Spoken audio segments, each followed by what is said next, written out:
মাটির তৈরি ছোট বড় পাত্র দক্ষ হাতের রঙের প্রলেপে হয়ে ওঠে শখের হাঁড়ি। একসময় ঘর সাজানো আর ছোটখাটো জিনিসপত্র রাখার কাজে গ্রামে ব্যাপক হারে এই হাঁড়ির ব্যবহার হতো, কিন্তু সময়ের পরিক্রমায় বদলে গেছে এই ধারা। গ্রামীণ ঐতিহ্য হিসেবে এখন শখের হাঁড়ির সমাদর হয় মূলত বৈশাখী আয়োজনে। রাজশাহী অঞ্চলে এই হাঁড়ির কারিগর এখন হাতে গোনা। তাদেরই একজন রাজশাহীর পবা উপজেলার বসন্তপুর এলাকার মৃৎশিল্পী সুশান্ত কুমার। এই অঞ্চলে সুশান্তর পরিবারের সদস্যরাই ধরে রেখেছেন শৌখিন এই কারুকাজ।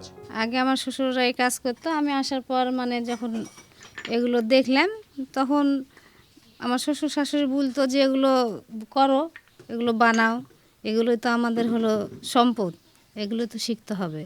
তখন আস্তে আস্তে আমি এগুলো বানাতে শিখি। দাদু শ্রী সুশান্ত কুমার পালের কাছ থেকে শিখেছি এবং আমার বাবা মার কাছ থেকে শিখেছি।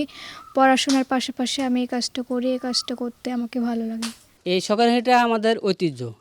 এটা আমি গিয়েছিলাম আপনার নেপালে দেখলাম তাদের দেশীয় পণ্য তারা কিনছে, নেপালি লোক, আর আমাদের বাংলাদেশের দেশীয় পণ্য তারা কিনছে না, কিনছে বাইরের পণ্য।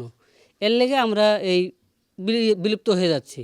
চলতি শতাব্দীর শুরু থেকেই ভালো নেই পাল সম্প্রদায়ের কারুশিল্পীরা। আধুনিকতার দৌড়ে গত 5 বছরে তাদের গুরুত্ব আরও কমেছে। করোনার থাবা, রাজনৈতিক অস্থিরতা এসব কাটিয়ে এবারে একটু সোজা হয়ে দাঁড়াতে চেয়েছিল এসব মাটির কারিগর, কিন্তু প্রত্যাশিত সাড়া মেলেনি। যুগের সাথে তাল মেলাতে না পেরে হতাশা জমেছে দক্ষ এই কারিগরদের মনে। শখের হাঁড়িতে দল, পাখি, হাতি, ঘোড়া, ময়ূর, অন্য অন্য ফুল ফল এসব ধরনের জিনিস করি। কুশি টানা, ঝেড়ি টানা, এই বিভিন্ন জিনিসপত্র তৈরি করি। এখন একটি স্টলের ভাড়া 5,000, 10,000, 20,000। আমার অল্প মূল্যের জিনিস আমাকে যদি কেউ এমনি স্টল দিতে চায় তবু আমার দেয়া সম্ভব হয় না। আস্তে আস্তে প্লাস্টিক, অ্যালুমিনিয়াম বিভিন্ন জিনিসপত্র আসাতে এই জিনিসটা একবারে মৃৎশিল্পটাই ধ্বংসের মুখোমুখি। আধুনিকতার এই যুগে মাটির তৈরি নিত্য প্রয়োজনীয় আসবাবপত্রের প্রয়োজনীয়তা অনুভব করছেন বিশেষজ্ঞরাও। এজন্য সরকারি ও বেসরকারি পর্যায়ের পৃষ্ঠপোষকতার বিকল্প নেই বলছেন তারা।